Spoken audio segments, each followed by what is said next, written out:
This next item is from a guy one town over that I've bought and sold to before. He bought one of my machinist toolboxes. This is a colorful individual in the fact that he does some strange things to the tools he acquires. He likes to clean and paint a lot of stuff. Matter of fact, I just recently sold a nice little brown and sharp mag mount indicator stand that started out its life pretty nice. Must have gotten really dirty, so he decided to clean it, and then he painted it brown. So you can imagine, it was original. I think those originally came in like gray or a blue color, but that particular one he had painted in poop brown. Milk chocolate brown, let's call it that.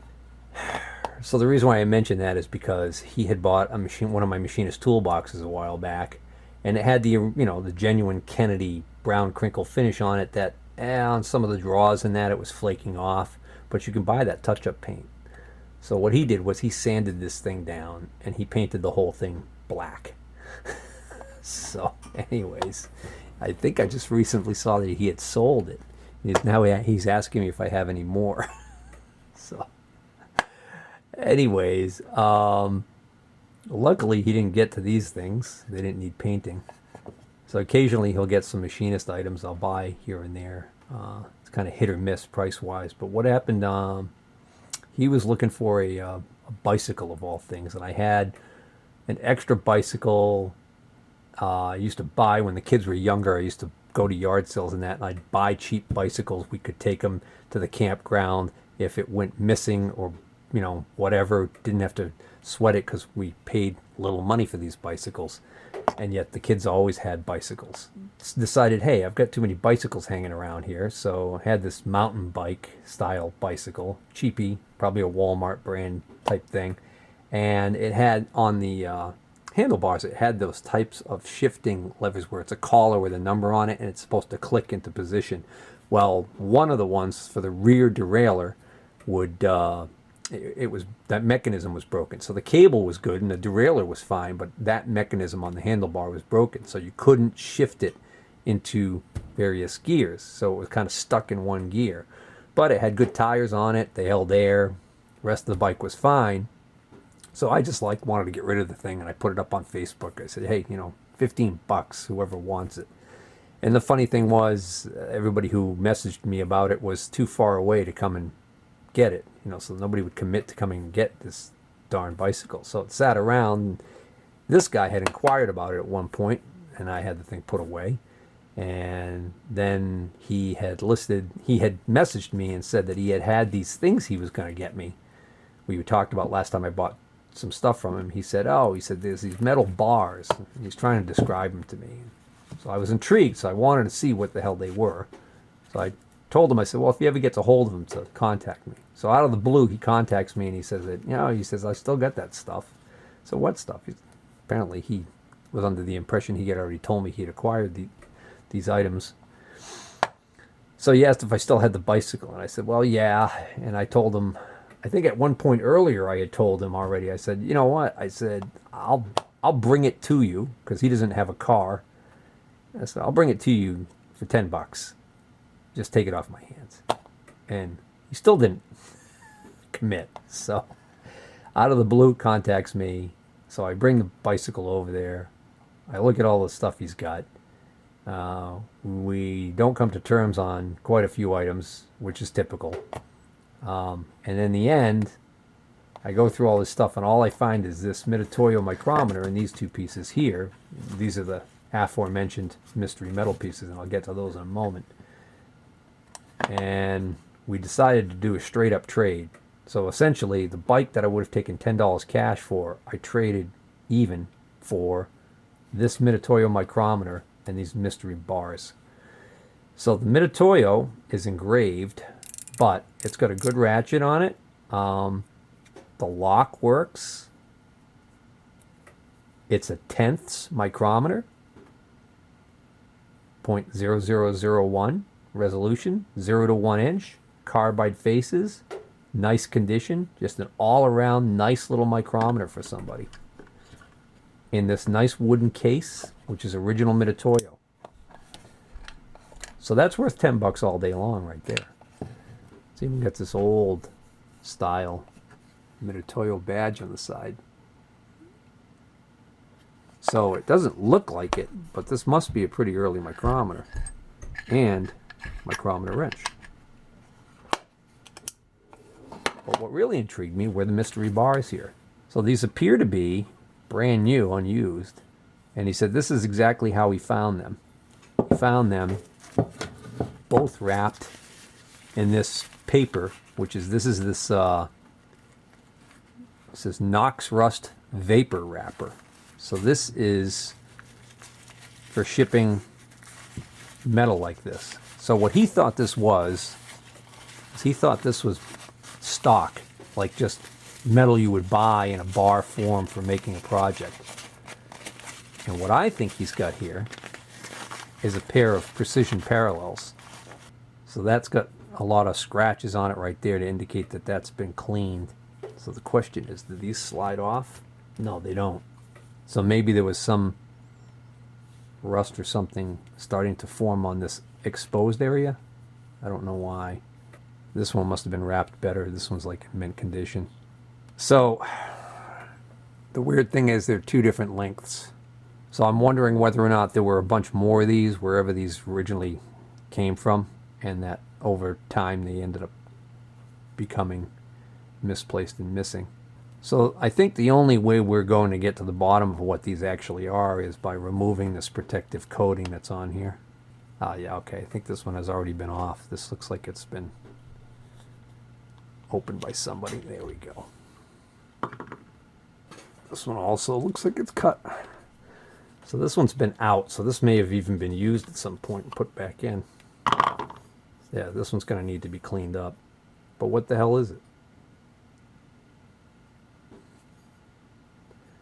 Absolutely no markings on it, so nothing to get really excited about. I was really hoping that when I was gonna open this up, I was gonna find that it said, you know, brown and sharp or something on it. It's 3/10 over 619 thousandths, so maybe this is stock for something. Geez, good thing I didn't pay a lot for these, huh? Well, hold on here. These might be 1.25 inches on the dot.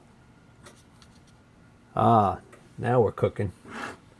My direct reading tenths micrometer tells me that these are spot on, at least this one is spot on 1.250. So there's your precision dimension on these. So they're finished ground to that dimension, so they're not your average run-of-the-mill pieces of stock. I don't know why I guess this wasn't the dimension that they were going with, which makes sense if these were parallels. That's weird. Now that's 1.241 and a half. Yes, I don't know what the hell the story is on these two bars. I know this much. I know I could turn them into I was gonna say, once I get my surface grinder up and running, I could turn these into something. It's just bugging me the way that these are made. They've even got a chamfer on the edges. These were already made into something, but why are the dimensions not standard? Maybe there's some kind of fancy schmancy alloy. Maybe they're hardened and they were ordered this way to be ground to whatever you want. I'll tell you, the only way to tell is to put a file to it, and I really don't want to do that, so I don't know what the hell I'm going to do with these things. Almost done. This is another day at the used tool store. And on that particular day, I scored this tire inflator gauge. Okay. He actually had two of these there. This is $7.50 I paid for this. This is reminiscent of the very old style gauges that you would tend to see at most gas stations when they would still give you free air. I think there's one place left in the next town over from me that still has free air. Everybody else has gone to those self-contained units that have the electric compressor built into a metal box, and you have to put quarters into it to get your damn air. See them outside of car washes and stuff like that. But back in the old days, just about every service station that you pulled into had one of those crank handle, metal box on a post with a hose hanging on it. And that was plumbed into the main compressor inside the shop that was, running air tools and everything. And you would turn a crank on the side or a knob on the side, and you would dial up the numeral, of the, if you wanted 32 pounds. And then on the end, it was typically one of these style gauges. And on the early ones, this part right here, the way this works is when you press this, the air pressure moves a piston up against the spring inside here that causes this rod to come up, and whatever number line lines up with this top edge right here would be how many pounds of pressure it is. Okay, so on the really early ones, this rod that we're looking at that's white in here would be solid brass, and the numbers would be a little bit harder to read because they would be basically just stamped into the brass. So this is actually a little nicer because it's easier to read, but the problem is this is a cheaper unit. This is not as robust and well made as the earlier ones. That being said, this should be an improvement over what I've got out there now. What I've got out there now is it's the dial gauge, and what I found, the first problem with the dial gauge is the plastic crystal on the gauge can easily be damaged, which tends to happen a lot. And then the other problem is condensation gets inside that. So depending on the weather outside, I might go to use the thing and find out that there's all condensation in there, making it more difficult to read. And then I think more recently I actually ended up accidentally damaging the case on the dial. So now it's just, I think, the plastic crystal ended up cracking off. So now the needle's exposed. It's only a matter of time before the weather gets in there and just trashes the thing. Because it just stays outside all the time. So I wanted one of these. So when I saw that he had one there, I looked at the two of them, and the other one looked almost identical, but I think it had a little bit shorter hose on it or something. So this is the one I decided to grab. I don't know if there's a maker's name on this. I do know I am going to have to change this fitting. That's a monster, that sucker there. I don't know what size that is. Plenty of airflow would go through that, though. But that's not going to fit my compressor's hose. That same day, I spotted this. What is this? Is this a? Yeah, this is a small radius gauge for really small radiuses.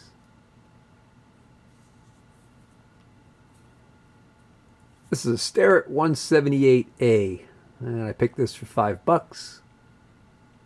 And I'm not going to break the bank on this. It'll probably take me a little while to sell this. They're not that in demand. But I bet you it's worth $8 or $10 to somebody. I don't even remember which bin I picked this out of. He's got bins that he throws stuff in, these plastic bin things, and would be various prices. He's got a 25-cent bin, a $2 bin, a $6 bin. I don't remember which bin this was in, but I grabbed this because it intrigued me. That's the problem. Sometimes I see something that I have no idea what it is, and I'm like, I gotta know more about it. So this is marked 5/16 of an inch, 312-H, patented, USA. All right, and on the tube here it says it's a standard tool company cutter. I think it says that it's a spline drive inverted spot facer. So I don't know, guys. You ever seen anything like this? This is intriguing to me. It's got one very small flute cut into it. Spiral flute.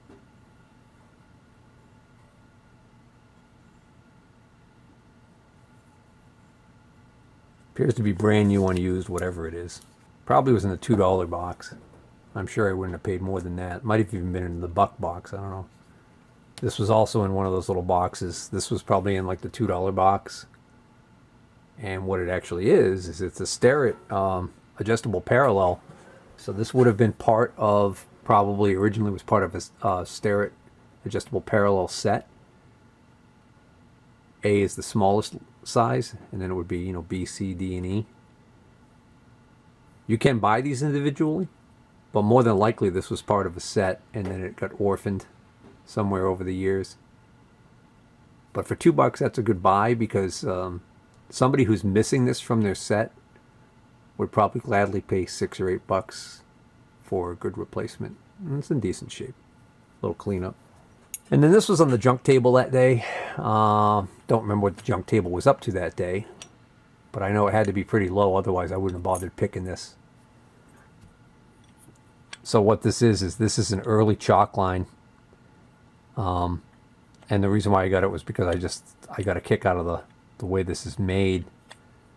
Novelty of it. It's got to be a pretty early one.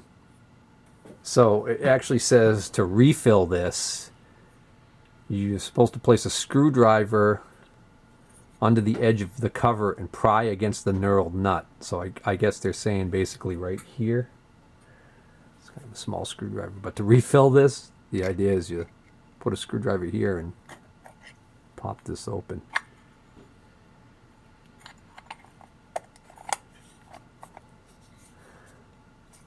So I figured maybe because it's so early, maybe it's got some collectible value to it. I don't know. I gotta love how that doesn't exactly readily go back on. There we go. Give it a little bit of a twisting motion as we push down, and that seems to reseat it.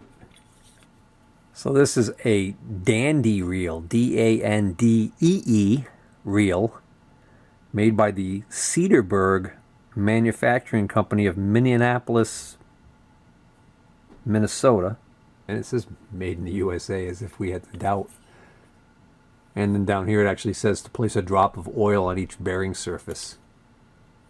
So, interesting little chalk line for those of you into vintage tools. And like I said, I probably picked that for $1 or $2.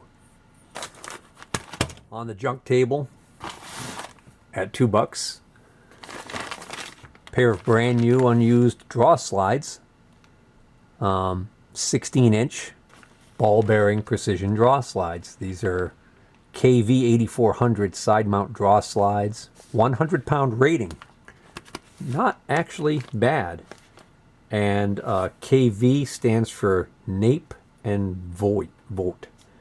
K-N-A-P-E and V-O-G-T. So I'm not sure how you say that company name, but what caught my eye was made in the US of A. So they should be decent quality draw slides, 100-pound rating.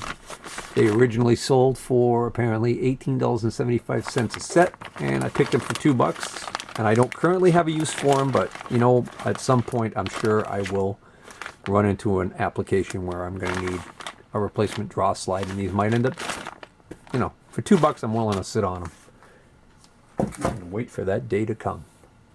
Oh, what the hell, let's knock out one more thing. I just picked these up actually just a few days ago, and these are also Facebook picks from one town over.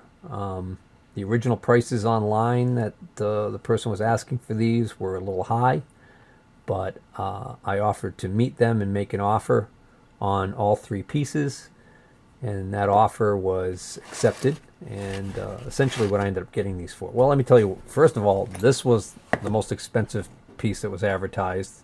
She had these advertised all separately, so she was asking $50 for this little early Brown and Sharp inside micrometer set. It's actually in pretty good shape. And this is a Brown and Sharp 264 inside micrometer set with what appears to be all of the rods. And she was asking $50 for this. And these trade for around $40 to $50 on eBay. Kind of tough to get, you know, 50. So she probably was looking to settle for 40 on these. This is a stare at last word. According to the box, it's a 711-GPS, which says with shaded dial, and it's 1,000th resolution. Judging from what I see here, it looks like it was in a mildew situation. Papers are in here. The indicator itself is in here and in excellent shape. It is the shaded dial. Shaded dial refers to this yellow area. So the indicator looks like it's in great shape. Doesn't look like it's seen a lot of use. Works perfectly. Unfortunately, where these little pieces of shim stock are just thrown in there, what's supposed to be in here is a 3-segmented flexible mounting rod, and that's a nice accessory to have. And because it's missing from this set, there's another piece of junk. Because it's missing from this set, unfortunately, that kind of hurts the value a little bit. So she wanted $40 for this, and then I think she wanted $20 for this. And what this is a 6-inch double square, and it's got a part number 7105-406-4R, and I googled that, and what this is that Peck tool company double square PEC, which we just figured out from earlier in this video is, the hell did I say it stood for? Precision something? Products Engineering Corporation. So I have every reason to believe that this is a Products Engineering Corporation. It says made in the USA. Double square. It's in excellent shape. And it's got the original box. And I believe she wanted $20 for this. I think when I went on Amazon, you can buy this brand new on Amazon for about 40 or 50 bucks right now. And I think, if memory serves me, this was like close to $70 on MSC's catalog, which is kind of weird. But what caught my eye was, look, this has got an original price of $24.95 on it. So I didn't put much value on this. I valued this for 10 bucks really when I was putting it together in my head. So what I ended up doing was I ended up giving her an offer of $60 for the 3 pieces. And I explained to her that I know what I can get for this stuff on the secondary market. I'm going to resell it. And I said, so 60 is what I'm going to offer. And she said, could you give me 70? And I said, you know, 60 is really my top. I said, however, I said, you know, I'm one town over from you. You've had it up for about a week. If you want to continue to advertise it and see if you can get more money, go ahead and do that. I said, you could just consider my offer a standing offer. I'll just meet you here, again. She wanted to meet at the local police station, which is not a bad idea if you're dealing with somebody you haven't dealt with before. And I said, I'd be more than happy to come back here and give you my 60 for it if you don't manage to sell it for more. And before I could even walk away, she said, no, she's out. I just want to get rid of it. Story is it belonged to her stepdad. So it's probably been sitting in the house for a while. She's cleaning out stuff. And unfortunately, apparently, this is either the last of what she had or this is all that she had. I don't know, because I asked about other tools.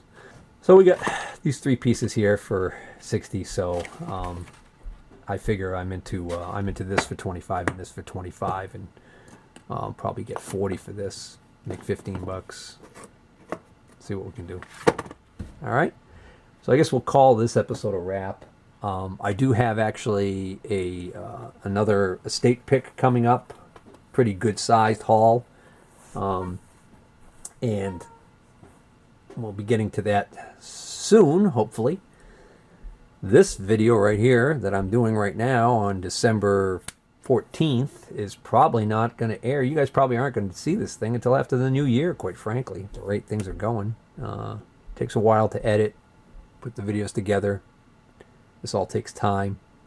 And, it's got to be a labor of love, otherwise you're not going to do it, right? All right, so until next time, I hope you enjoyed watching this tool pick video. Please hit the like button, and as always, please consider subscribing.